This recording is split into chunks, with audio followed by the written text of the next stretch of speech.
దేవునికి స్తోత్రం. హల్లెలూయా, praise the lord.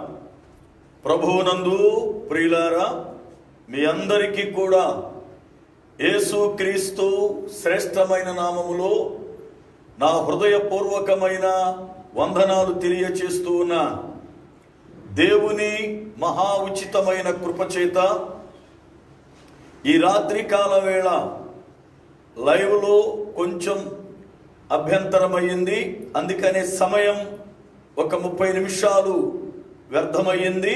కనుక దయచేసి శ్రోతలు దాన్ని గమనించాలని ప్రభువు పేరట మనం చేస్తూ ఉన్నాను. అందరూ కూడా బాగున్నారా?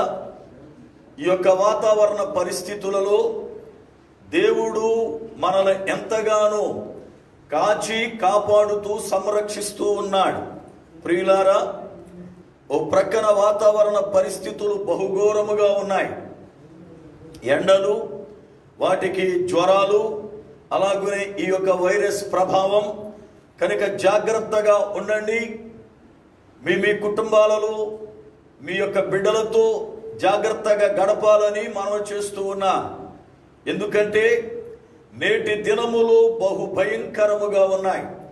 కనుక ప్రియులైనటువంటి మీ అందరికీ దైవజనునిగా నేను చెప్పే మాట ఏమిటి అంటే, దేవుని యొక్క పిల్లలమైన మనం జాగ్రత్తగా ఉంటూ దేవునిలో ఎదగవలసినటువంటి ఆవశ్యకత ఉంది. దేవునికి స్తోత్రం. హల్లెలూయా.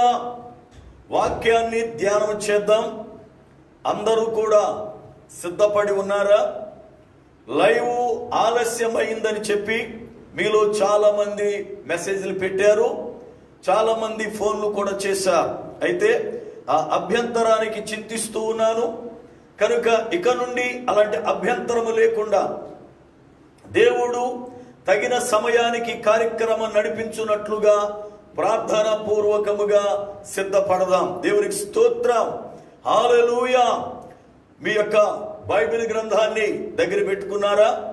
నోట్స్, పెన్ను తీసుకున్నారా?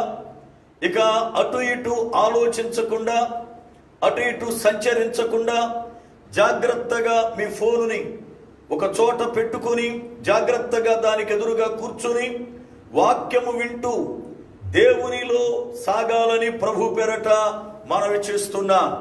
పరిశుద్ధ గ్రంథములో నుండి మనము రాకడ కాలానికి సంబంధించిన విషయాలను ధ్యానిస్తూ ఉన్నాం.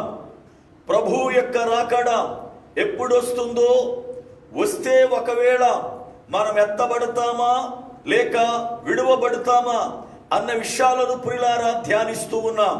వాక్యాన్ని చదువుకుందాం. యెషయా గ్రంథము 21వ అధ్యాయము 11వ వచనం. యెషయా గ్రంథము 21వ అధ్యాయము 11వ వచనం. తూమాను గూర్చిన దేవోక్తి, కావలివాడా రాత్రి ఎంత వేళైనది, కావలివాడా రాత్రి ఎంత వేళైనది అని ఒకడు షేయీరులో నుండి కేకలు వేసి నన్ను అడుగుచున్నాడు అని ప్రియులారా దేవుని వాక్యములో చదువుకున్నాం. ప్రార్థన చేసుకుందాం. ప్రార్థన. సర్వకృపానిధివగు పరమ తండ్రి, మీ శ్రేష్టమైన ఉన్నతమైన నామము కొరకై స్తోత్రాలు వందనాలు చెల్లిస్తూ ఉన్నా. మీ అత్యంతమైన కృపను బట్టి ఈ రాత్రి కాల వేళ కొంత సమయం అభ్యంతరం కలిగినప్పటికీ కూడా నీ కృపనిచ్చి మరలా వాక్యమును ధ్యానించే కృప అనుగ్రహించినందుకై స్తోత్రం. ఈ రాత్రి మీ దాసునిగా మీకును వింటున్నటువంటి ప్రజలకు మధ్యను నిలబడి ఉన్న నన్ను మరుగుపరచండి. మా అందరితో కూడా మీరు మాట్లాడి మహిమ పొందండి. యేసు నామమున ప్రార్థిస్తున్నారు పరమ తండ్రి. ఆమేన్. ప్రభువునందు ప్రియులారా, ఆయా స్థలాలలో నుండి దేవుని వాక్యాన్ని వింటున్నా మీ అందరికీ నా హృదయపూర్వకమైన వందనాలు. దేవుని లేఖనములో షేయీరు మన్యము అనగా ఎదోము యొక్క ప్రాంతము నుండి ఒకడు రాత్రి వేళ కావలి కాస్తున్నటువంటి ఆ కాపరిని, కావలివాడా రాత్రి ఎంత వేళైనది, కావలివాడా రాత్రి ఎంత వేళైనది అని ఒకడు కేకలు వేసి అడుగుచున్నాడు అని ప్రియులారా లేఖనమును ధ్యానిస్తూ ఉన్నాం. అయితే ప్రభువు యొక్క రాకడ రాత్రి వేళ వస్తూ ఉన్నట్లుగా ప్రభువు చెప్పిన సంఘటనలు బట్టి మనకు అర్థమవుతుంది. ఇంటి యజమానుడు ప్రొద్దుగుంకి వచ్చునో, అర్ధరాత్రి వచ్చునో, లేక కోడె కూయునప్పుడు వచ్చునో, తెల్లవారునప్పుడు వచ్చునో, ఏ జాములో వస్తాడో తెలియదు గనుక మెళుకువగా నుండి యజమానుడు రాగానే తలుపు తీయు దాసుడు ధన్యుడు అని యేసు ప్రభువారు చెప్పారు. అంటే దాని అర్థం లోకం రాత్రి వలె చీకటిలో ఉంది. లోకం ఈ చీకటిలో ఉన్నప్పుడు ప్రభువు రాకడ కొరకై ప్రజలు కనిపెట్టవలసిన వారై ఉన్నారు, ఎదురు చూడవలసిన వారై ఉన్నారు. అయితే 3 జాములను గూర్చి మనం ధ్యానించాం. ఎవరు ఎత్తబడతారు, ఎవరు విడిచిపెట్టబడతారు అని. గత రాత్రి వేళ లూకా సువార్త 12వ అధ్యాయము 35వ వచనములోని మాటలు ధ్యానించాం. లూకా సువార్త 12వ అధ్యాయము 35 నుండి 40వ వచనం వరకు ప్రభువు రాకడను గూర్చిన సంభవాలు చెప్పాడు. అయితే ఆ సంభవాలను గాని మనము జాగ్రత్తగా పరిశీలన చేస్తే ఎత్తబడడానికి 7 రకములైనటువంటి సిద్ధపాటులు ఉండాలి అని ఆ లేఖనాల్లో మనం గమనిస్తాం. అనగా లూకా సువార్త 12వ అధ్యాయము 35 నుండి 40 వరకు 7 సిద్ధపాటులను గూర్చి ప్రభు మాట్లాడాడు. దానిలో మొదటి సిద్ధపాటుని రాత్రి కాస్త మనం ధ్యానించాం. ఏమిటి అంటే, మీ దీపములు వెలుగుచుండనీయుడి అని ప్రభు చెప్పాడు. ఆ మాటను బట్టి దీపము అనగా నరుని ఆత్మ అని, ఆ యొక్క దీపము ప్రభు యొక్క రాకడకు ఆరిపోకుండా జాగ్రత్తగా కాపాడుకోవాలని, ఆ దీపం వెలుగుతూ ప్రకాశిస్తూ ఉండాలని లేఖనము ద్వారా మనము ప్రియులారా నేర్చుకున్నాం. అయితే నేటి దినములలో మన ఆత్మ దీపములు ఎందుకు ఆరిపోతూ ఉన్నాయి? ఎంతో మంది ఆత్మీయ జీవితాలు నేడు ఆరిపోతున్నాయి. వాక్యము ఉంది, సంఘాలలో ఎంతో మంది దైవజనులు ఎంతో వాక్యాన్ని బోధిస్తా ఉన్నారు. నేడు కూడా ఈ ఫేస్బుక్ ద్వారా, యూట్యూబ్ ద్వారా, జూమ్ యాప్ ద్వారా, వాట్సాప్ ద్వారా ఎంతెంతో వాక్యం ప్రియులారా బయటికి వెళుతూ ఉంది. అనేక మంది క్రొత్త బోధకులు వస్తూ ఉన్నారు. ఏవేవో మర్మాలు అని, ఏవేవో బోధలని గంటల తరబడి బోధిస్తూ ఉన్నారు. అయితే ఎందుకు ఆత్మ దీపములు ఆరిపోతూ ఉన్నాయి? ఎందుకు మన ఆత్మలు ఆరిపోయాయి? ఎందుకు మన ఆత్మలు పులారా చల్లారిపోతున్నాయి? ఎందుకు మన ఆత్మీయ దీపాలు పులారా మసిబారిపోతున్నాయి? ఆత్మ దీపం ఆరిపోయింది అంటే అర్థం ఆత్మీయ జీవితములో చనిపోయాము అనే అర్థం. ఆత్మీయ జీవితములో మృతులము అనే అర్థం. మీ దీపములు వెలుగుచుండనీయుడి అంటే అర్థం మీ దీపములు ఆరిపోకుండా కాపాడుకోవాలి అని. అనగా మీరు ఆత్మ సంబంధముగా మరణించకుండా మిమ్ములను మీరు జాగ్రత్తగా కాపాడుకోవాలి అని ప్రియులారా లేఖనము ద్వారా మనము వాక్యం వింటూ ఉన్నాం. ఎందుకు మనం ఆత్మీయ జీవితములో చనిపోతున్నాం? ఆత్మీయ జీవితములో మనం ఎందుకు దీపం వలె ఎలగలేకపోతున్నాం? ఆత్మీయ జీవితములో ఎందుకు మనము ప్రియులారా బలహీన పడిపోతున్నాం? ఈ విషయాలను జ్ఞాపకం చేస్తా, జాగ్రత్త గమనించాలి. పరిశుద్ధ గ్రంథములో మత్తయి సువార్త 4వ అధ్యాయం 9వ అధ్యాయం 18 నుండి మనము ప్రియులారా 25 వరకు చదివితే ఒక సంఘటన అక్కడ మనం చదువుతాం. ఏమిటి అని అంటే, యాయీరు అనబడుతున్నటువంటి ఒక ప్రధానమైన వ్యక్తి యేసు ప్రభు దగ్గరికి వచ్చి, అయ్యా, నా కుమార్తె ఇప్పుడే చనిపోయి ఉన్నది, అయినను సరే నీ వచ్చి ముట్టితే ఆమె బ్రతుకుతుందని, నీ వచ్చి ప్రార్థిస్తే ఆమె బ్రతుకుతుందని ఆయనను వేడుకున్నాడు. జాగ్రత్త గమనించవలసిన విషయం ప్రియులారా, యాయీరు అనగా అర్థం వెలుగునిచ్చును అని అర్థం. వెలుగునిచ్చే ఆయన కుటుంబములో ఒక దీపం ఆరిపోయింది.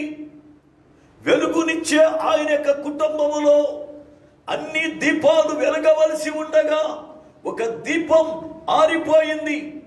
అయితే ఆ బిడ్డ ఆరిపోవడానికి లేక ఆత్మ సంబంధముగా చనిపోవడానికి కారణమేమిటి అని అంటే, యేసు ప్రభువారు ఆ చిన్న బిడ్డను లేపిన తరువాత ఆ ఇంటి వారితో చెప్పిన మాట, ఈమెకు మీరు భోజనం పెట్టండి అని చెప్పాడు.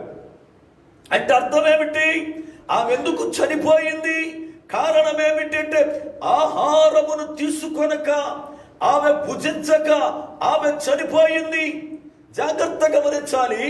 యాయీరు ఒక ప్రధానమైన వ్యక్తి, యాయీరు ఒక అధికారము కలిగిన వాడు.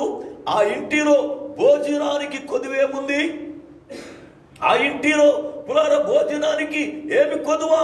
భోజనం ఉంది, కానీ ఆ బిడ్డ దానిని తినలేదు.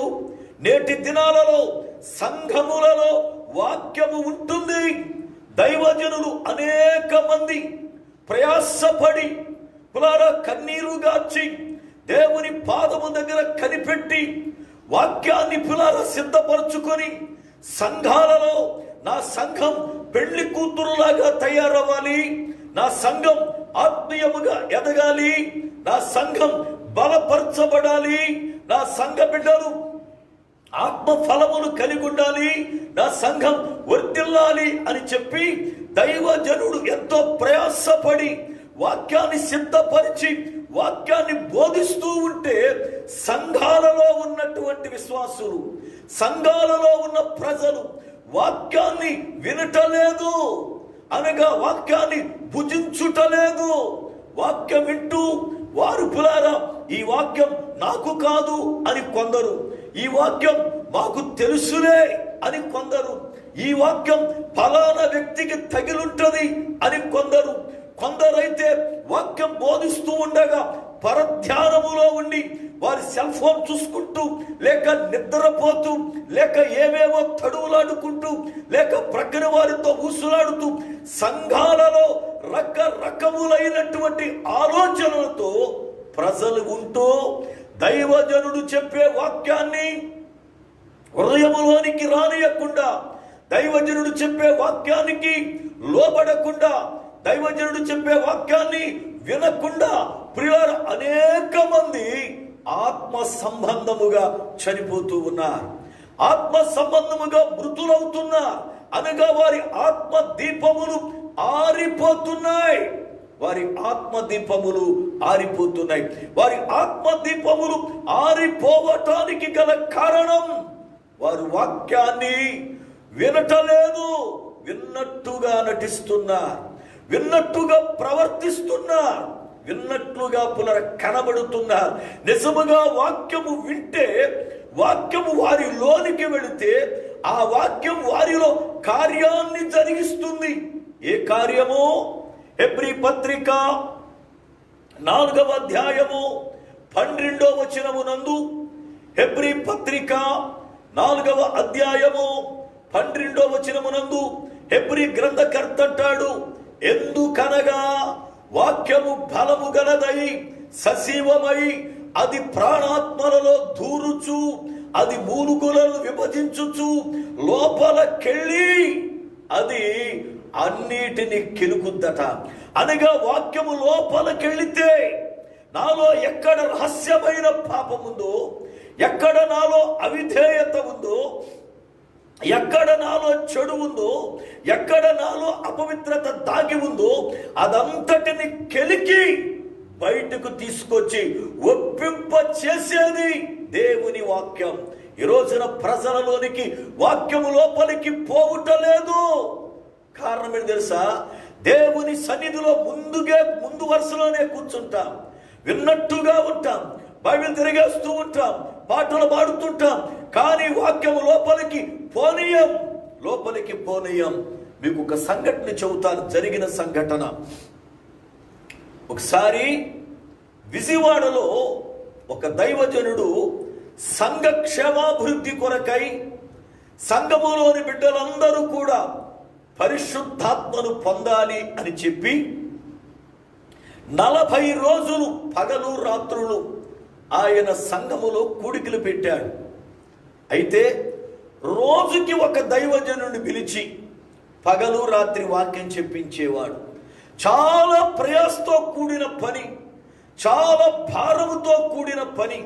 అయినా సంఘం క్షేమముగా ఉండాలని, సంఘం ఆత్మ సంబంధముగా ఎదగాలని, సంఘం బలపరచబడాలని, సంఘం ఎంతో అభివృద్ధి చెందాలని అంత ప్రయాస తీసుకొని దైవజనుడు ఆ కార్యక్రమాన్ని చేపట్టాడు. 40 రోజులు 40 మంది సేవకుని ఆహ్వానించడం మాటలు కాదు. 40 మంది సేవకులకు వచ్చిన వారికి మర్యాదలు చేయడం మాటలు కాదు. 40 రోజులు దైవజనుడు కూడికలు జరిగించడం మాటలు కాదు. అయినా కూడా సంఘమే నా కుటుంబమని, సంఘమే నా బిడ్డలు అని, సంఘ బాధ్యత దేవుడు నాకు అప్పగించాడని దైవజనుడు ఎంతో ప్రయాసపడి, ఎంతో భారము వహించి ఆ కూడికలు జరిగిస్తూ వచ్చాడు. అయితే 39 రోజులు గడిచిపోయాయి. ఈ 39 రోజులలో సంఘములోని ప్రతి బిడ్డ మీద దేవుని ఆత్మ కుమ్మరించబడింది. సంఘములోని ప్రతి బిడ్డ పరిశుద్ధాత్మ చేత నింపబడి భాషలు మాట్లాడుతూ, దర్శనాన్ని చూస్తూ, ఓ దేవుని వాక్యము చేత నింపబడుతూ దేవుని ఆత్మ కార్యాలను వారు అనుభవిస్తూ ఉన్నారు. హల్లెలూయా. ప్రియులారా, దేవుని యొక్క ఆత్మ సంఘములో అందరినీ నింపడం ప్రారంభించింది. సేవకులారా, దేవుని బిడ్డలారా, మన సంఘాలలో దేవుని ఆత్మ అభిషేకం ఉండాలి. మన సంఘాలలో పరిశుద్ధాత్మ దేవుడు పనిచేయాలి. మనలో దేవుని ఆత్మ కృమ్మరింపబడాలి. నేటి సంఘాలలో దేవుని ఆత్మ పనిచేయటలే, నేటి సంఘాలలో దేవుని ఆత్మకు చోటులే, నేటి సంఘాలలో దేవుని ఆత్మ కార్యము లేదు కనుకనే సంఘాలు ఆరిపోతున్నాయి. అయితే దేవుని ఆత్మ అభిషేకం మన పైన కుమ్మరించబడాలి అన్న, దేవుని యొక్క ఆత్మ చేత మనము సంధించబడాలి అన్న, ఏం జరిగితే పరిశుద్ధాత్మ దేవుడు మనల్ని సంధిస్తాడు, తండ్రి అగు దేవుడు మన పైకి దేవుని యొక్క ఆత్మను పంపిస్తాడు, మనము గ్రహించి దాని ప్రకారం నేర్చుకోవాలి. అయితే 39 రోజులు గడిచిపోయింది. సంఘమంతా ఉర్రు తలుగుతూ దేవుని ఆత్మ చేత నింపబడుతూ గంటల తరబడి ప్రార్థన చేస్తూ బిడ్డలు పునర్ ఆత్మలో ఆనందిస్తూ దేవుని స్తుతిస్తా ఉన్నారు. అయితే ఒక విశ్వాసి 40వ రోజున ఉదయమే 8 ఆ సమయానికి దైవజనుని ఇంటికొచ్చి, అయ్యా, సంఘ క్షేమము కొరకై కూటికలు పెట్టారు, 39 రోజులు గడిచిపోయాయి, ఇది ఆఖరి రోజండి. అయితే సంఘములో అందరూ కూడా పరిశుద్ధాత్మను పొందారని సాక్ష్యం చెబుతున్నారు, పరిశుద్ధాత్మను పొందామని భాషలు మాట్లాడుతున్నారు, పరిశుద్ధాత్మను పొందామని ఆనందిస్తున్నారు. అయితే పరిశుద్ధాత్మ దేవుడు 39 రోజులు గడిచిపోయినా నన్ను తాకలేదండి, నన్ను సంధించలేదండి, దేవుని ఆత్మ నా పైకి రాలేదండి అని చెప్పి కన్నీరు కాలుస్తా ఉంది. సేవకుడు ఆశ్చర్యపోయాడు. ఎందుకో తెలుసా? ఆ వచ్చిన విశ్వాసి మామూలు విశ్వాసి కాదు. దేవుని ఆత్మ నేను పొందలేకపోయాను అంటే దైవజనుడే ఆశ్చర్యపోయాడు. ఏ కారణము అంటే ఆ సంఘములో ఉన్న విశ్వాసులందరిలో ఆమె సీనియర్ విశ్వాసం అని చెప్పుకుంటారట సంఘమంతా. అంతేకాదు, ఎవరైనా మీ సంఘములో భక్తి కలిగిన బిడ్డ ఎవరు అంటే ఈమె పేరు చెబుతారట. మీ సంఘములో పరలోకం వెళ్ళేవారు ఉన్నారంటే ఈమె అని చెబుతారట. ఎందుకో తెలుసా? 10 గంటలకు ఆరాధన అయితే 9:30 పావుదకు 10 గంటలకే వచ్చేసి మందిరములో చక్కగా చాపలేసి మోకాళ్ళొచ్చి ప్రార్థన చేస్తుందట. అంతేకాదు, పాటలు చక్కగా పాడద్ది. అంతేకాదు, బైబిల్ బాగా చదువుద్ది, బైబిల్ బాగా తెలుసు, ప్రార్థన బాగా చేస్తుంది. ఎవరైనా క్రొత్త వారు వస్తే చక్కగా వెళ్ళి వాళ్ళని తీసుకొచ్చి దైవజనులకు పరిచయం చేసి వాళ్ళతో చక్క సావాసాన్ని పెంచుకుని ప్రభువులోకి నడిపిస్తుంది. శ్రేష్టమైనటువంటి విశ్వాసి లక్షణాలు ఉన్నాయి. విశ్వాసులారా, మీకు ఇలాంటి లక్షణాలు ఉన్నాయి అంటారా?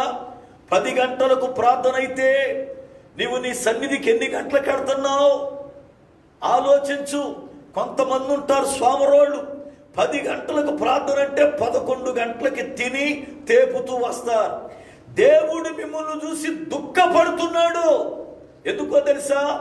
ఇన్ని సంవత్సరాలైనా ఈ వ్యక్తికి క్రమం రాలేదే. నేను 10 గంటలకే వచ్చి ఆలయంలో కూర్చుంటే ఈ మనిషి ఇదిగో 11 గంటలకు వస్తున్నాడే, 11 గంటలకు వస్తుందని చెప్పి నిన్ను బట్టి దేవుడు దుఃఖపడుతూ ఉన్నాడు. చాలా మందికి క్రమము రాలే. సంఘముల విశ్వాసులే గాని విశ్వాసి ఉండవలసిన లక్షణాలు ఒక్కటి కూడా చాలా మందికి లేవు. ఎందుకో తెలుసా? సమయానికి రారు. వచ్చిన మందిరములో వాళ్ళకు ఒక సపరేట్ ప్లేస్ ఉండాలా, మందిరములో ఒక పిల్లల ప్రత్యేకత ఉండాలి. అతిశయం, పాటల్లో ఏకీభవించరు, వాక్యములో ఏకీభవించరు, దేవుని కార్యక్రమాల్లో ఏకీభవించరు. వాళ్ళు ఏదో పిల్లల పరధ్యానములో బ్రతుకుతారు. చివరాఖరికి వాళ్ళని గౌరవించలేదని అనిగేసిపోతా ఉంటారు చాలా మంది. జాగ్రత్త, ఒకవేళ మీరు అలాంటి లిస్టులో ఉన్నారేమో సరి చేసుకోవాలి. విశ్వాసులారా, దేవుని పిల్లలకు ఉండవలసిన లక్షణం 10 గంటలకు ప్రార్థన అంటే పావు గంట ముందే ఉండేటట్లు చూసుకోవాలి. అది దేవుని పిల్లల లక్షణం. రెండవది, పాటల్లో చక్కగా ఏకీభవించాలి. చాలా మంది కొయిరులో ఉంటే వాళ్ళంత పరలోక దూతలు లేరన్నట్లుగా ప్రవర్తిస్తారు. కొయిరులోంచి వాళ్ళని తీసే చూడండి, వాళ్ళ ప్రవర్తన దెయ్యాల కన్నా దారుణముగా ఉంటది. అంటే కొయిరులో ఉంటేనే వాళ్ళ భక్తి, కొయిరులో ఉంటే నలుగురు కనపడతాం, కొయిరులో ఉంటే పాటలు బాడినట్టుగా వేషాలు వేస్తాం. కొయిరులో లేకపోతే నోట్లో పాట రాదా? చాలా మంది కొయిరులో ఉంటే ఒక రకంగా, కొయిరు మానేస్తే ఇంకొక రకంగా ప్రవర్తిస్తారు. జాగ్రత్త, కొయిరు ముఖ్యమే కానీ పులారా అంతకన్నా నీ ప్రవర్తన ముఖ్యం. నీ ప్రవర్తన ముఖ్యం. కొయిరులో నీ ఉన్నా లేకపోయినా హృదయపూర్వకముగా దేవుని ఆరాధించాలి, దేవుని గణపరచాలి. అంతేగాని కొయిరులో ఉంటే మైకిచ్చుకుని నీ సోకంతా చూపిస్తూ పాఠం పులర కాదు. విరిగి నలిగిన హృదయముతో మైక్ లేకపోయినా పులారా నీవు చప్పట్లు కొడుతూ దేవుని ఆరాధించడం చాలా ప్రాముఖ్యమైన విషయం. పులారా జాగ్రత్త గమనించాలి. ఈ విశ్వాసి ప్రార్థన చేసేది చక్కగా, పులారా చక్కగా కానుకిచ్చేది, కొత్త వారితో పరిచయం పెంచుకునేది. మరి ఇన్ని శ్రేష్టమైన లక్షణాలుంటే ఎందుకు పరిశుద్ధాత్ముడు ఈమెను దర్శించలేదు? ఎందుకు పరిశుద్ధాత్ముడు ఈమెను పులారా తాకలేదు? ఎందుకు పరిశుద్ధాత్మ పులారా సన్నిధి ఆమె అనుభవించలేదు అంటే సేవకుడు కూడా అర్థం కాల. ఈమె ప్రార్థన, ఈమె ఏడుస్తా ఉందయా, ఇది ఆఖరి రోజు అండి, నేను ఒక్కదాన్నే సంఘములో ఆత్మ పొందలేదండి అని ఏడుస్తుంటే దైవజనుడు అన్నాడు, అమ్మా అసలు ప్రార్థన చేద్దాం, ఏం జరిగిందో ప్రభుని కనుక్కుందామని ఇద్దరు కలిసి వాళ్ళ ఇంటి దగ్గరే ప్రార్థన చేయడం ప్రారంభించారు. దైవజనుడు ప్రార్థిస్తా ఉన్నాడు, ప్రభువా ఈమె మా సంఘములో చాలా మంచి విశ్వాసయ్యా, బాప్తీసు పొందింది, క్రమము తప్పకుండా మందిరానికి వస్తుంది, ఎవరైనా ప్రార్థన మానేస్తారేమో కానీ ఆమె మాంది అన్నాడు కూడా. పాటలు బాగా పాడింది, వాక్యం బాగా చదువుద్ది, ఎంత క్రమము కలిగిన విశ్వాసిని అయినా. అలాంటిది మీరెందుకు బాబు ఆమెను సంధించలేదు, ఎందుకు ఆమెను విడిచిపెట్టారు, ఎందుకు నాయనంటే ప్రభు అన్నాడు, ఈమెకు అన్నిటికీ క్రమం ఉంది, ఈమె దగ్గర అన్నిటికీ చోటుంది, కానీ నా దగ్గరే ఆమెకు క్రమము లేదు, నాకే ఆమె దగ్గర చోటు లేదు అన్నాడు. పాస్టర్ గారికి ఆశ్చర్యం వేసింది, మీకు చోటు లేకపోవడం ఏంటి ప్రభువా, ఆమె ఎంతో వాక్యం ఎరిగిన బిడ్డ, అప్పుడప్పుడు నాకు కూడా రిఫరెన్స్ అవసరమని చెప్పుద్ది, అలాంటిది ఆమె దగ్గర మీకు చోటు లేకపోవడం ఏంటి అంటే అప్పుడు చెప్పాడు ప్రభు ఒక మాట, ఏం తెలుసా, ఈమె 9:10 గంటలకే వసంతి ప్రార్థనకి, పాటలు స్వరమెత్తి పాడద్ది, ప్రార్థనలు కన్నీరు గాచి చేస్తుంది, నువ్వే వాక్యం చెబుతా వాక్యం అందరికన్నా ముందు చదువుద్ది, కానుకలు బాగేస్తుంది, విశ్వాస కొత్త వారు నడిపిస్తుంది, అన్నీ చేస్తుంది. కానీ ఈమె చేసే పని ఏంటో తెలుసా, దైవజనుడుగా నేను నిన్ను నిలబెట్టుకొని నీలో నుండి నా మాటలు నేను మాట్లాడాలని ఆశపడుతూ నేను మాట్లాడడానికి నిన్ను వాడుకుంటూ ఉంటే నువ్వు బలిపీఠం ఎక్కి వాక్యాన్ని తెరిచి ఇదిగో ఈ దినము ఈ వాక్యాన్ని మనం ధ్యానం చేద్దాం అనగానే అందరి కన్నా ముందు బైబిల్ తీసేస్తుంది, అలా వాక్యాన్ని చూస్తుంది, ఆ వాక్యం చూసేసి ఇదా నాకు తెలుసులే ఏం చెబుతాడీనా అని చెప్పి వాక్యాన్ని మూసేస్తుంది. బైబిల్ మూసేసి ఇక ఆమె మనసంతా కూడా ఎక్కడెక్కడ తిరుగుద్ది. గంటన్నర సేపు దైవజనుడుగా నిన్ను మరుగుపరిచి నేను మాట్లాడితే ఒక్క మాటకి ఆమె హృదయంలో చోటివ్వదు, ఒక్క మాట లోపలికి రానియదు, ఒక్క మాటకి లోబడదు, ఆమె విధేయత లేదు, అందుకే నేను ఆమెను దర్శించలేదు అన్నాడు. చాలా దుఃఖకరమైన సంగతి పులారా. ఎందుకో తెలుసా, అంత క్రమముగా ఉండి అంత వాక్యాన్ని చదివి చివరికి దేవుని మాటల దగ్గరికి వచ్చేసరికి విధేయత లేకుండా లోబడకుండా, ప్రభువా ఈ దినం నాతో ఏమి మాట్లాడుతావో మాట్లాడు నాయనా, ఈ దినం ఏది బోధిస్తావో బోధించు నాయనా అని చెప్పడం మానేసి లోబట్టు మానేసి ఇదా నాకు తెలుసులేని చెప్పి హృదయాన్ని మూసేస్తుంది. ప్రియులారా, ఎంతో మంది నేటి సంఘాల్లో ఇలాంటి ప్రజలున్నారు. చాలా మంది అంటారు వాక్యం నాకు బాగా తెలుసండి, నేను 2-3 సార్లు బైబిల్ చదివాను, అందుకే ఒక మాదిరి ప్రసంగాలు నాకు ఎక్కవు. ఒక మాదిరి ప్రసంగం అంటే ఏంటి అర్థం? దేవుడు దైవజనుడి మరుగుపరిచి ప్రజలకి ఏది కావాలో అది ఆయన మాట్లాడుతుంటే మనమంటాం ఒక మాదిరి ప్రసంగం నాకు ఎక్కదండి, ఎవరు పడితే వాడు చెప్తే నేను వినలేనండి. ఏం కారణం? నాకు వాక్యం బాగా తెలిసనే రోగం ఉంది, నాకు వాక్యం బాగా తెలిసనేటువంటి జబ్బు ఉంది, అందును బట్టి అది ఎక్కట్లా. మీరు చూడండి, జ్వరం వచ్చినోడికి అన్నం ఎక్కదు, జబ్బు వచ్చినోడికి అన్నం ఎక్కదు, ఆకలి పుడితే ఎలాంటి ఆహారమైనా తింటాడు వాడు కష్టపడి ఆకలితో ఇంటికి వస్తే పచ్చడి మెతుకులు పెట్టిన గంజి పోసి పెట్టిన తింటాడు. ఈ రోజున పులారా, ఆత్మీయ ఆకలి నీకుంటే, ఆత్మ సంబంధమైన ఆకలి నువ్వు కలిగి ఉంటే, దైవజనుడు పులారా మాట్లాడుతుంటే అతడు చిన్నవాడు గాని పెద్దవాడు గాని అనుభవనీయుడు గాని అనుభవం లేనివాడు గాని కొద్దిగా చెప్పని ఎక్కువగా చెప్పని ఏం చెప్పినా ఈ మాటలలో దేవుడు నాకేం మాట్లాడతాడో, నాకేం ఉపయోగమైందో, నన్ను ఏమని అనుకుంటున్నాడో దేవుడు అని చెప్పి దైవజనుడు చెప్పే మాటలు వినడానికి వేగిర పడి చెవి ఎక్కి వింటాం. కానీ మనలో ఉన్న రోగం ఏంటో తెలుసా? పెద్ద పాస్టర్ చెప్తే వింటాం, బాగా అనుభవనీయుడు చెప్తే వింటాం, మర్మాలు చెప్పేవాడు చెప్తే వింటాం. అంతేకాదు వాడు చెప్పేటప్పుడు కొత్త విషయాలు చెప్తే వింటాం. కారణం, నాకు బాగా తెలిసనే రోగం ఉంది మనకి. ప్రియులారా, మనకేమీ తెలియదు. మనకేమీ తెలియదు. దేవుని కనికరమును బట్టి వాక్యము ద్వారా దేవుడు మనతో మాట్లాడుతూ బలపరుస్తున్నాడు. నేడిని మర్చిపోయి చాలా మంది మాకు బాగా తెలుసు, నాకు బాగా తెలుసు అని నీ ఆత్మీయ జీవితాన్ని చంపివేసుకుంటున్నావు. నేటి దినాలలో వాక్యం సంఘములో ఉంది, కానీ ఎందుకు సంఘం ఆహారము లేకుండా చచ్చిపోయింది? ఎందుకు ప్రజల ఆహారాన్ని తింటలేదు? కారణం ఏంటి తెలుసా? వారిలో నాకు తెలుసనే గర్వపు జబ్బుంది. పులారా, ఇది నాది కాదు అనేటువంటి అవిధేయత జబ్బుంది. నేనేంటి ఆయన ప్రసంగి, మీరేంటి అని చెప్పి లోపం ఉంది. కనుక జాగ్రత్తగా మనం సరి చేసుకోవాలి. ఈనాడు అనేక మంది ఆత్మీయ జీవితాలు ఆరిపోతూ ఉన్నాయి.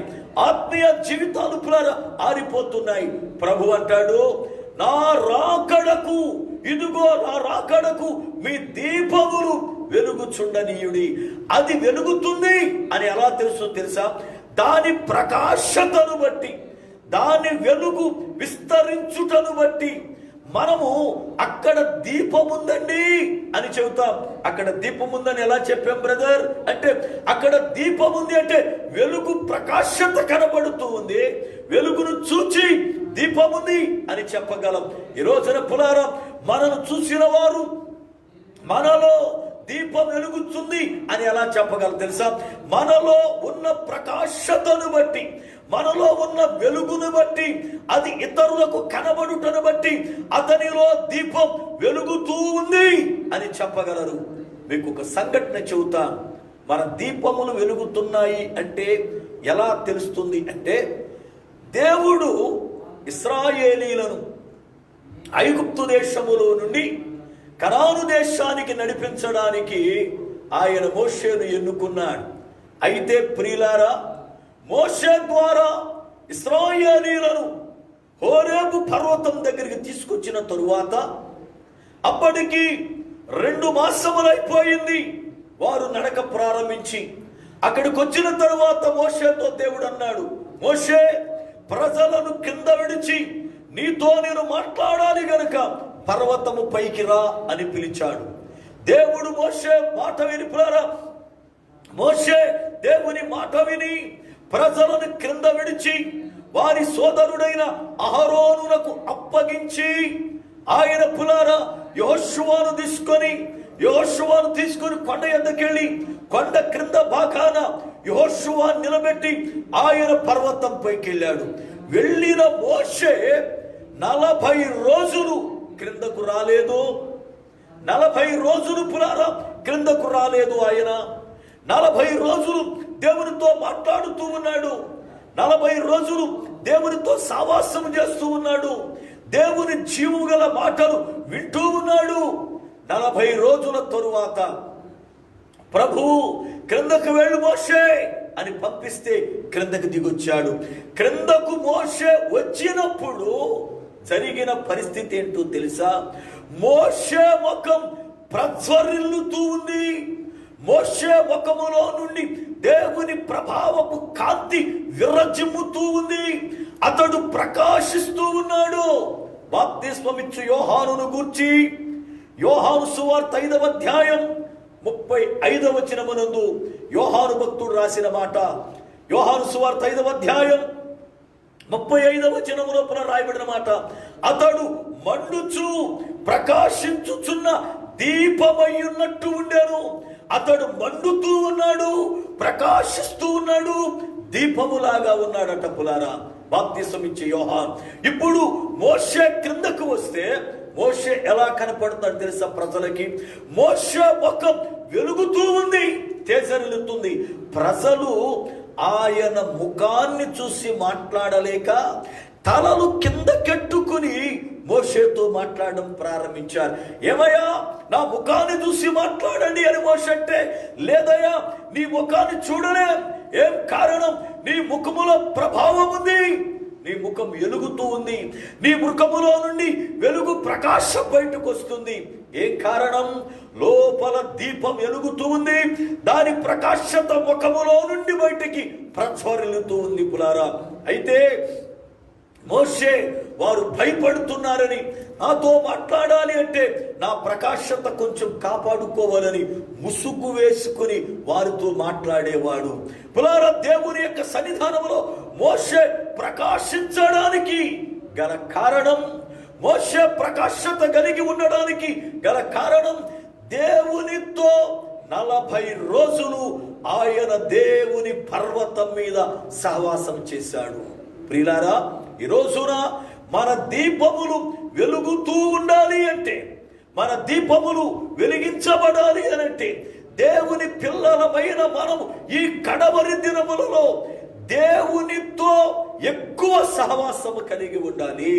నేటి దినాలలో దేవుని పిల్లలు ఆత్మీయ జీవితములో ఆరిపోవడం గల కారణం ఏంటో తెలుసా?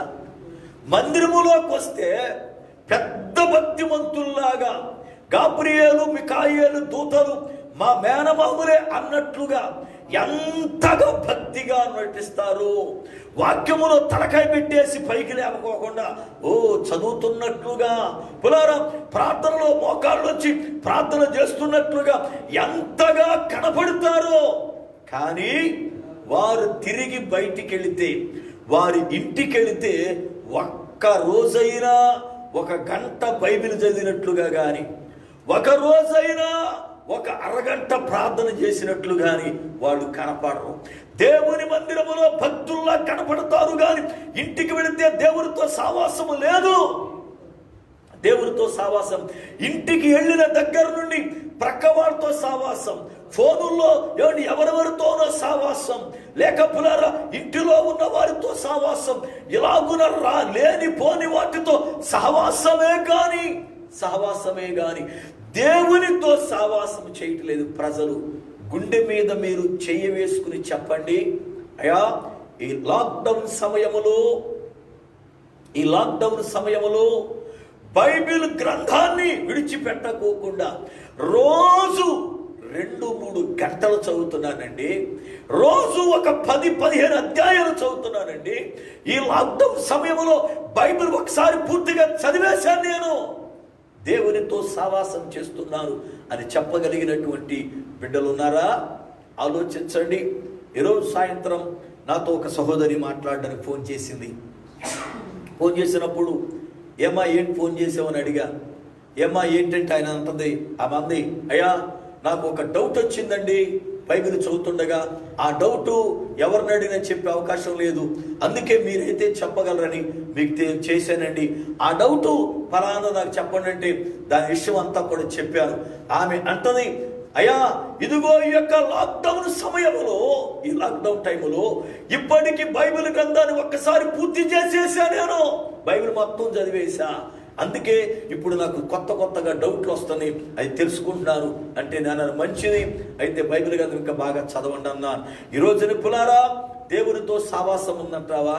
కాసేపు మోకాళ్ళు వంచి, కాసేపు ఒక్కడవే, ఎవరక్కర్లేదు, ఒక్కదానివే నీ ఇంట్లో నువ్వు ఉండి చక్కగా చాపేసుకుని, లేదు పులారా మోకాళ్ళు ఉంచడానికి చిన్న ఏదో దుప్పుడు ముక్కేసుకుని మోకాళ్ళు వచ్చి పాటలు పాడుకుంటూ, పులారా ప్రార్థన చేసుకుంటూ, వాక్యం చదువుకుంటూ దేవునితో సావాసం చేస్తున్నావా? నేను ఒక మాట చెబుతాను నేను మీకు ప్రియులారా. నేను కొత్తగా ప్రభులోకి వచ్చిన తరువాత ఒక రూమ్లో ఉంటూ ఉండేవాడిని. రూమ్ చాలా చిన్నది, అయితే 1 అర్ధ గజం ప్లేసు కేవలం నేను ప్రార్థించుకోవడానికి కేటాయించుకున్నా.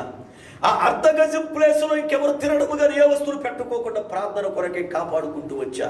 అయితే ఆ స్థలములో దేవునితో సావాసం చేయడానికి రోజు 1 గంట, 2 గంటలు, 3 గంటలు అలా మోకాళ్ళు వంచి దేవుని సన్నిధిలో పాటలు పాడుతూ, కళ్ళు మూసుకొని పాటలు పాడుకుంటూ, ఒక్కడనే పాటలు పాడుకుంటూ ప్రార్థన చేసుకుంటూ ఉంటుంటే దేవుని ఆత్మ దిగి వచ్చినప్పుడు నాకు నేనే భాషలు మాట్లాడుకుంటూ నా యొక్క గదిలో గద్దులు వేస్తూ దేవుని స్తుతిస్తూ పులారా ఆనందించేవాడిని. కొన్ని సార్లు నేను ప్రార్థన చేసి ఆమేన్ అని లేచేటప్పుడు, నేను ఆమేన్ అన్నప్పుడు నా వెనుక వేల గొంతుల స్వరములు ఆమేన్ అని వింటూ ఉండేవాడిని. ఒక రోజున అనుమానం వచ్చి ప్రార్థించా, ప్రభువా నేను ఒక్కడే గదిలో ఉంటున్నాను కదా, ఎవరు నాతో పాటు ఆమేన్ అంటున్నారు అని అంటే ప్రభువు నా మనోనేత్రాలు తెరిస్తే నా గది నిండా దూతలు నాతో పాటు ఏకీభవించారు. దూతలు నాతో పాటు ఉన్నారు కనుక నాతో పాటు వారు కూడా దేవుని స్తుతిస్తూ ఉన్నారు. ఈ రోజున ప్రియులారా, దేవునితో సహవాసం నీకుందా? దేవునితో సహవాసం చేస్తున్నావా? ప్రార్థనలో గడుపుచూ ఉన్నావా? ప్రార్థన చాలా ప్రాముఖ్యమైనది. కడవరి దినములలో అపవాది నిన్ను ప్రార్థన చేయనీయకుండా, అపవాది నిన్ను ప్రార్థనలో నిలవనీయకుండా ఏవేవో పనులు పెట్టి నీ ప్రార్థన జీవితాన్ని పాడు చేస్తాడు. మోషే ప్రకాశించడానికి కారణం దేవునితో సావాసం.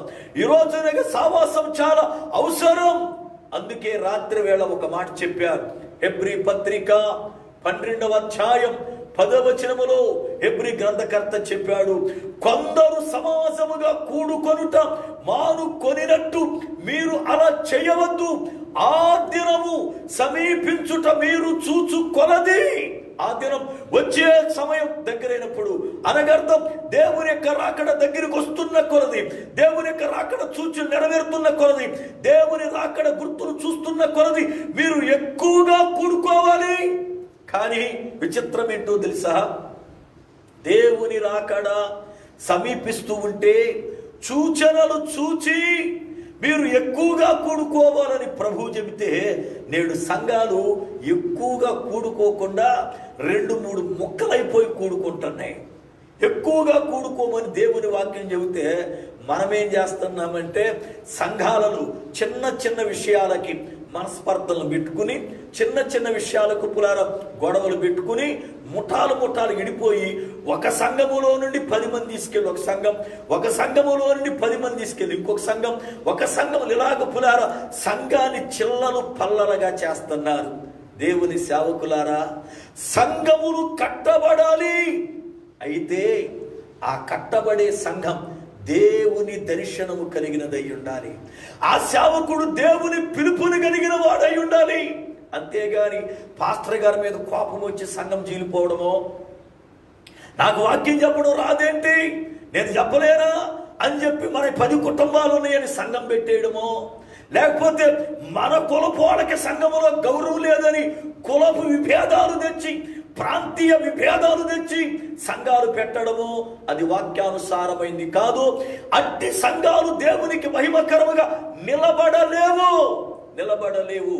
ఈ రోజున సంఘాలు కులాల మీద సంఘాలైపోయాయి, ఇంటి పేర్ల మీద సంఘాలైపోయాయి, వ్యక్తిత్వాల మీద సంఘాలైపోయాయి.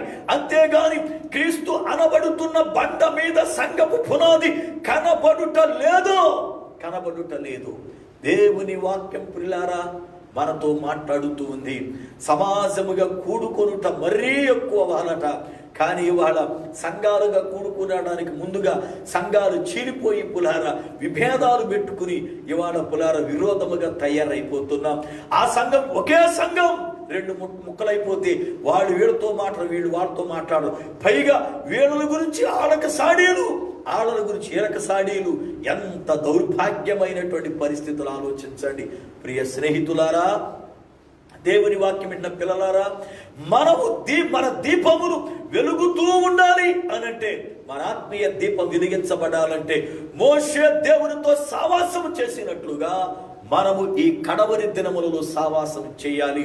జాగ్రత్తగా ఒక మాటను చెప్పి ముందుకెడతాను.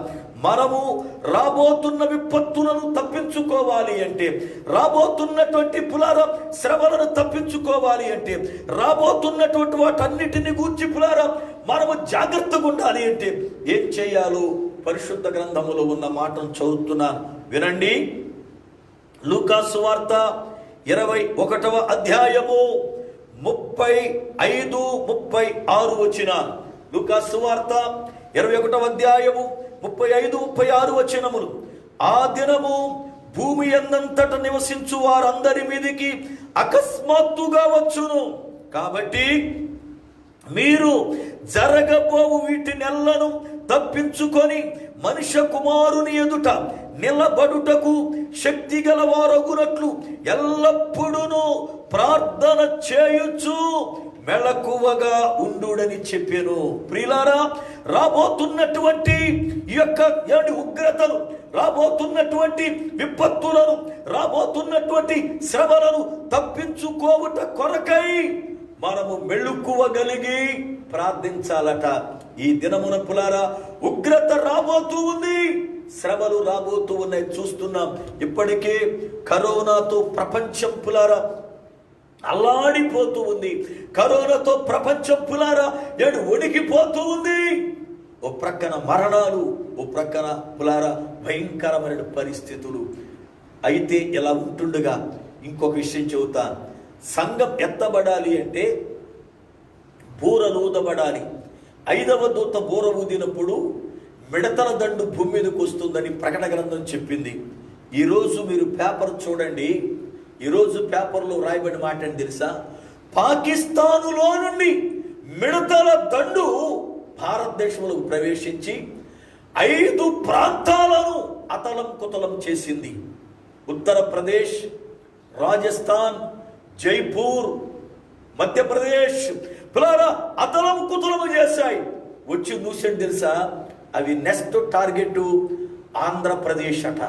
నెక్స్ట్ టార్గెట్ అవి ఒక్క రోజులో ఆ మిడతల దండు 35,000 మంది ఎంత ఆహారం తింటారో 35,000 మంది ఆహారాన్ని ఒక్క రోజున అవి నాకేస్తాయట.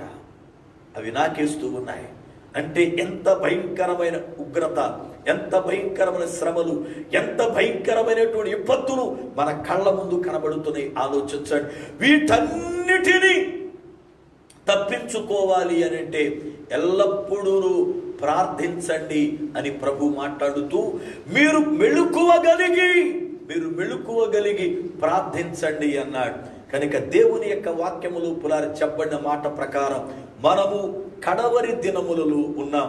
మనము పిల్లారా ప్రభువు రాకడికి సమీపములో ఉన్నాం. అయితే కాలము ఎంత అయిందో మనమేమి చెయ్యాలో నేర్చుకోవాలి. ప్రభువు చెప్పిన మాటల ప్రకారం ఇంటి యజమానుడు ప్రొద్దుగుంకి వచ్చును, అర్ధరాత్రి వచ్చును, కోడె కూయినప్పుడు వచ్చునో తెలియదు గనుక మీ నడుములను కట్టుకొని మీ దీపములు వెలుగుచుండనీయుడి. అయితే పులారా దీపములు వెలగాలి అనంటే దేవునితో సావాసం ఒక్కటే మార్గం, ప్రార్థన జీవితం ఒక్కటే మార్గం. మన దీపములు పులారా వెలగాలి అంటే సావాసము కావాలి దేవునితో. ఆ సావాసములు ఆత్మతో నింపబడతాం. ఆ పరిశుద్ధాత్ముడు నూనె వలె మన ఆత్మ దీపాన్ని వెలిగిస్తాడు ఆయన. అయితే ఇప్పటికే ప్రభువు రాకడను గుర్తుపట్టాలి మనం. రోమాపత్రిక 13వ అధ్యాయము 11వ వచనం మనం చదువుతున్నప్పుడు, రోమాపత్రిక 13వ అధ్యాయము 11వ వచనమునందు పౌలు గారు రోమా సంఘానికి రాస్తూ అంటాడు, మీరు కాలము నెరిగి నిద్ర మేల్కొని వేళైనదని తెలుసుకోండి అంటాడు. కాలమును ఎరిగి నిద్ర మేల్కొని వేళైనదని మీరు తెలుసుకోండి. ఈ రోజున పులారా కాలాన్ని ఎరుగుదాం. ఏ కాలములో మనం ఉన్నాం? ఇంకా ఎంత కాలం కావలివాడా, రాత్రి ఎంత వేళైనది అని అడుగుతున్న విధానాన్ని బట్టి ఎంత కాలం అయ్యింది, ఏ కాలములో ఉన్నాం మనం? ఈ విషయాన్ని పులారా మనము తిరిగి రేపటి రాత్రి వేళ ధ్యానం చేద్దాం. కాలమును గుర్తుబట్టి ప్రభువు రాకడ ఎంత త్వరగా ఉందో మనము నేర్చుకోవాలి. ఎందుకో తెలుసా? మత్తయి సువార్త 24వ అధ్యాయం 32-33 వచనాల్లో ప్రభు చెప్పిన మాటలు. మత్తయి సువార్త 24వ అధ్యాయం 32-33 వచనాల్లో ప్రభు చెప్పిన మాటలు. మీరు అంజూరపు చెట్టుని చూచి దాని కొమ్మలు చిగురించినప్పుడు లేతవిగా ఉండగానే మీరు ఒక ఉపమానము నేర్చుకొనుడి. ఏంటో తెలుసా? ఆయన సమీపముననే ద్వారము దగ్గర ఉన్నాడని తెలుసుకొనుడి అన్నాడు. అనగా పురాణం అంజూరపు చెట్టును చూసి, ఇదిగో ఈ కాలములో అంజూరపు చెట్టు కాపు పూసింది గనుక, ఆకులు వేస్తుంది గనుక, అది చిగురిస్తుంది గనుక, ఇదిగో ప్రభువు అక్కడ సమీపమైంది, ఆయన దగ్గరే ఉన్నాడని కాలము నెరిగి తెలుసుకోవాలట. రేపు రాత్రి అంజూరపు చెట్టు ఏమిటో, అది చిగురించడం ఏమిటో, ప్రభు యొక్క రాకడ ఎంత త్వరగా ఉందో రేపు రాత్రి మనం ధ్యానం చేయబోతున్నాం. ప్రియ దేవుని బిడలారా, ఈ రాత్రి కాల వేళ నీ దీపము ఆరిపోయి ఉందో లేక నీ దీపము వెలుగుతూ ఉందో నిన్ను నీవే పరిశీలన చేయి. మీ దీపములు ఆరిపోనీయద్దు. కడవరి దినాల్లో పులారా మీ దీపములు వెలుగుచూ ఉండాలి. ఎందుకో తెలుసా? ప్రభు రాకడలు మనం వెలిగించబడిన వారమై ఉండాలి, ఆరిపోయిన వారము ఉండకూడదు. మన ఆత్మీయ జీవితం ఆరిపోయి ఉంటే ఈ రాత్రి ప్రభువా నా ఆత్మీయ జీవితం ఆర్పుకున్నాను నేనే, కారణం గర్వము చేత, వాక్యము లేక, అయ్యా వాక్యాన్ని వెనుక ప్రార్థన లేక, మీతో సావాసము లేక నేనే నా ఆత్మీయ దీపాన్ని ఆర్పివేసుకున్నాను. ఈ రాత్రి దయచేసి నన్ను తిరిగి మరల వెలిగించు నాయన, తిరిగి నన్ను సరిచేయి నాయన, నన్ను నాయన నింపండి నీ ఆత్మతో అని చెప్పి ప్రార్థన చేద్దామా? కావలివాడా, రాత్రి ఎంత వేళైనది పులారా, సమయం ఎంత అయిందో తెలుసా? ప్రభు రాకడకు సమయం అయ్యింది. ప్రభు రాకడ సమీపముగా ఉంది కనుక వాక్యాన్ని విన్న మనం ప్రార్థన చేసుకుందాం. ప్రార్థన. సర్వకృపానిధివగు పరమ తండ్రి, నీ పాదములకై వందనములు స్తోత్రములు చెల్లిస్తున్నాం. మీ అత్యంతమైన కృపను బట్టి, ప్రభువా దయను బట్టి ఈ యొక్క నాయన రాత్రి కాల వేళ మీ లేఖనములలో నుండి దైవజనుడిగా నన్ను మరుగుపరిచి మా అందరితో మీరు మాట్లాడినందుకై స్తోత్రములు చెల్లిస్తున్నాం. విత్తబడిన వాక్యం నీరు గట్టి ఫలింపుదై చేయండి. దుష్టుడు ఎత్తుకుని పోకున్నట్లు వాడి క్రియలు లయపరచండి ప్రభువా. ఆయన సంఘమును ప్రభువా నీ బిడ్డలను మీరు అక్కడ కొరకు ఆయత్తపరచండి. ఏ ఏ ప్రాంతాలలో నుండి బిడ్డలు వాక్యం వింటున్నారో ఆ ప్రతి బిడ్డను మీరు సంధించండి మా ప్రభువా. ప్రతి ఇరుకు నుండి, ప్రతి ఇబ్బంది నుండి, ప్రతి కీడు నుండి నీ బిడ్డల్ని తప్పించండి. మీరు అక్కడ కొరకు ఆయత్తపరచండి. ఈ దినం ప్రభువా నీ జీవగల మాటలు, నీ గొప్ప భాగ్యాన్ని మాకిచ్చినందుకై మీకు స్తోత్రాలు వందనాలు చెల్లిస్తూ యేసు శక్తిగల నామమున ప్రార్థిస్తున్నాను పరమ తండ్రి, ఆమేన్. మన పరమ తండ్రి అయిన దేవుని ప్రేమ, ఆయన కుమారుడైన యేసు క్రీస్తు వారి కృప, పరిశుద్ధాత్మ దేవుని యొక్క అన్యోన్యమైన సహవాసము, ఆయన సన్నిధి మనకును సకల పరిశుద్ధులకును సదాకాలము తోడయుండి నడిపించునుగాక. ఆమేన్, ఆమేన్. ప్రియులారా, మీ అందరకు నా హృదయపూర్వకమైనటువంటి వందనాలు. మరి రాత్రి ప్రారంభములో కొంత ఆ యొక్క కార్యక్రమం అభ్యంతరపరచబడింది కనుక రేపటి నుండి అలాగూ లేకోకుండా దేవుని కృపలో కార్యక్రమం సక్రమంగా జరిగేటట్లుగా మీరు ప్రార్థించండి. అలాగే ఈ లైవ్ ద్వారా వాక్యం వింటున్నటువంటి మీరు చక్కగా మీరేంటమే కాకుండా అనేక మందికి దీన్ని షేర్ చేస్తూ చక్కగా పులారా వాక్యములు వారిని బలపరుస్తున్నారు. అందును బట్టి మీ అందరికీ నా హృదయపూర్వకమైన వందనాలు.